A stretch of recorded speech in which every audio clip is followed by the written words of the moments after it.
Guys welcome to my YouTube channel. Relative স্পিডের অনেকই অঙ্ক থাকে, বাট এই টাইপের অঙ্ক যেগুলো আসে এখানে স্লাইটলি টিপিক্যাল হয় আর এদের সলিউশনটা একটু লেন্দি হয়। তো দেখা যাক কোয়েশ্চেনটা কী বলছে। দুটো সিটির মাঝখানে একটা বাস সার্ভিস রয়েছে। প্রত্যেক মিনিটস অন্তরালে একটা করে বাস সিটি এক্স থেকে সিটি ওয়াইয়ে ছেড়ে যাচ্ছে আর সিটি ওয়াই থেকে সিটি এক্সে ছেড়ে যাচ্ছে। একটা মেয়ে তার স্কুটি নিয়ে ড্রাইভ করছে from X to Y at a speed of 60 km/h, and she notices that a bus goes past her every 30 minutes in the direction of her motion. মানে যেদিকে মেয়েটি মুভ করছে সেই ডাইরেকশনে 30 মিনিটসে বাস ওকে ওভারটেক করে চলে যাচ্ছে আর 10 মিনিটসে অপোজিট ডাইরেকশনে বাস ওকে ক্রস করছে। তাহলে ভ্যালু অফ টি আর স্পিড অফ দ্য বাসটাকে ফাইন্ড করতে হবে। এখানে আমরা একটা অ্যাজাম্পশন ধরবো, যেটা কোয়েশ্চেন পড়ে আমরা বুঝতে পারছি, that is speed of bus is greater than the speed of scooty. কারণ এখানে বলাই আছে যে 30 মিনিটস টাইমে যে ডিরেকশনে বাস মুভ করছে আর মেয়েটি মুভ করছে, বাসটাকে 30 মিনিটস টাইমে ওভারটেক করে বেরিয়ে যাচ্ছে। তাহলে অবভিয়াসলি তার স্পিড, বাসের স্পিড বেশি হওয়া উচিত। তা এই কেসটাকে যদি আমরা একটা ফিগার দিয়ে ইমাজিন করি, সাপোজ এটা হচ্ছে সিটি এক্স অ্যান্ড এটা হচ্ছে সিটি ওয়াই। বাস এখান থেকে ছাড়ছে,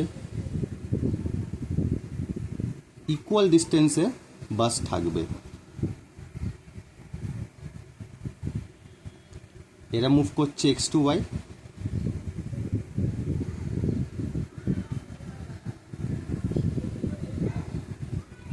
আর এরা মুভ করছে ওয়াই টু এক্স। তাহলে হোপফুলি আপনারা কোয়েশ্চেনটা দেখে নিয়েছেন ভালো করে। আর একবার নয় কোয়েশ্চেনটা ফলো আপ করে নিন ভিডিওটাকে পজ করে, কারণ কোয়েশ্চেনের আন্ডারস্ট্যান্ডিংটা ভালো রাখা দরকার, তবেই আমরা কোয়েশ্চেনটা সলভ করতে পারবো। এবার সলিউশনটা দেখা যাক।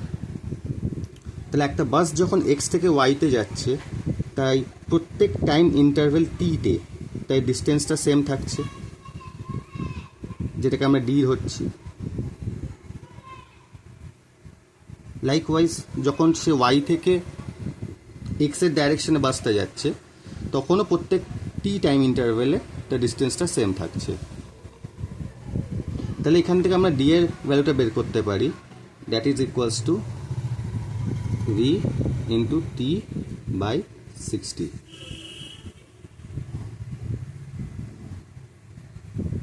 Let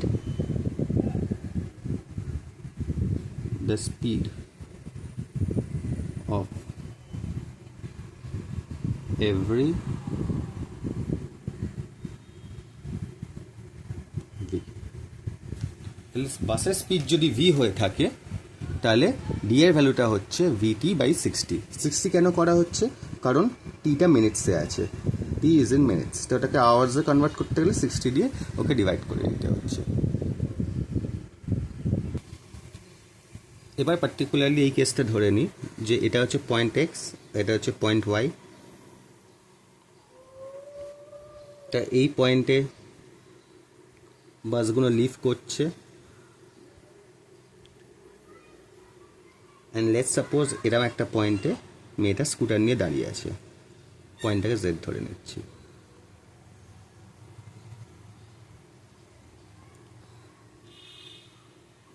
লেটস সাপোজ অপোজিট ডাইরেকশনে যাচ্ছে। যখন অপোজিট ডাইরেকশনে যাচ্ছে তখন তার রিলেটিভ স্পিড কত হচ্ছে? মেয়েটির রিলেটিভ স্পিড হচ্ছে 60 km/h আর বাসের স্পিড হচ্ছে ভি। তাহলে রিলেটিভ স্পিড হয়ে যাচ্ছে ভি প্লাস 60। তাহলে এই ভি প্লাস 60 স্পিডটা 10 মিনিটস টাইমে আওয়ার্সে কনভার্ট করছে বাই 60 হয়ে যাচ্ছে, ডি ডিস্টেন্স কভার করছে। কারণ এটাই হচ্ছে সেই ডিস্টেন্সটা যেটা বাস আর স্কুটি দুজন মিলে কভার করছে 10 মিনিটস টাইমে।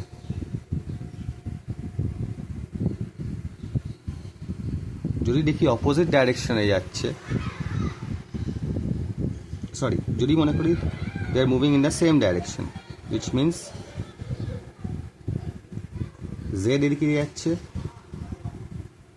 বাসও এদিকে যাচ্ছে, তাই তাদের রিলেটিভ স্পিডটা হয়ে যাবে v-60, যেটা 30/60 মিনিটসে ডি ডিস্টেন্স কভার হচ্ছে।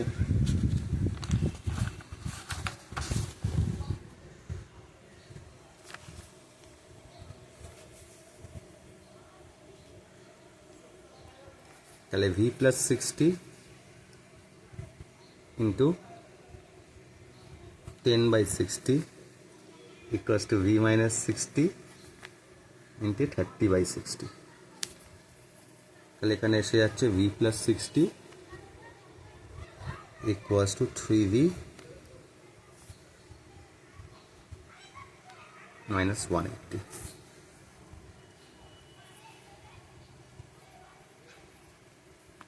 थ्री वी प्लस v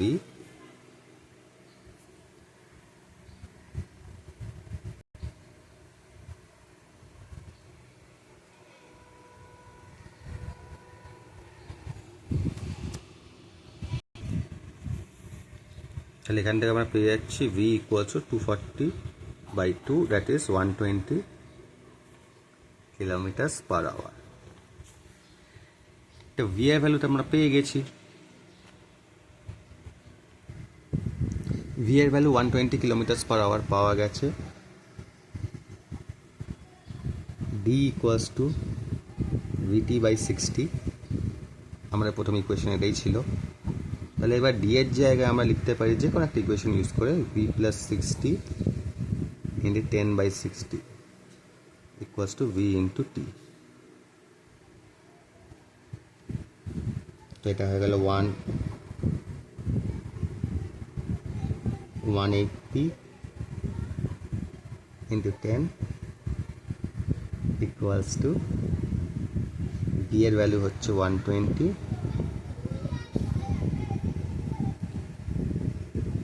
তাহলে ফাইনালি টি এর ভ্যালু চলে আসছে 180 ইন্টু 10/120,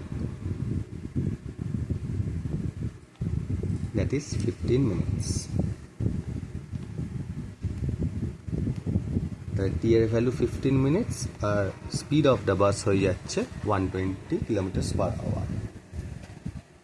এখান থেকে বোঝা যাচ্ছে যে প্রত্যেক 15 মিনিটস অন্তরালে একটা করে বাস ছাড়ছে এক্স থেকে ওয়াই অ্যান্ড সাইমালটেনিয়াসলি ওয়াই থেকে এক্স অবধি, আর এক একটা বাসের স্পিড হয়ে যাচ্ছে 120 কিলোমিটার পার আওয়ার। আর এখানে যে ডিস্টেন্সটা আমরা কনসিডার করছি ডি বলে, সেটা হচ্ছে the gap between two consecutive buses. ওই যে গ্যাপটা সেটা প্রথমে স্কুটি আর বাস মিলিয়ে কনভার্ট করছে অপোজিট ডাইরেকশন, তাই জন্য এটা অ্যাড হয়ে যাচ্ছে ভেলোসিটিগুলো। আর পরের কেসে স্কুটি আর বাস সেম ডিরেকশনে ট্রাভেল করার ফলে ভেলোসিটিগুলো মাইনাস হয়ে যাচ্ছে। তাহলে মাইনাস করে রিলেটিভ স্পিড বের করে 30 মিনিটস লাগছে, আর যখন সেম অপোজিট ডাইরেকশনে হচ্ছে তখন 10 মিনিটস লাগছে। অ্যান্ড দুটো ক্ষেত্রেই ডি ডিস্টেন্স ওরা কভার করছে, তাই জন্য ডি আমরা ইকুয়েট করে দিচ্ছি। তাই এটাই হচ্ছে একটা সলিউশন। এছাড়াও আরও দু রকমের সলিউশন আছে, যেগুলো আমরা পরবর্তী অঙ্কে ডিসকাস করব।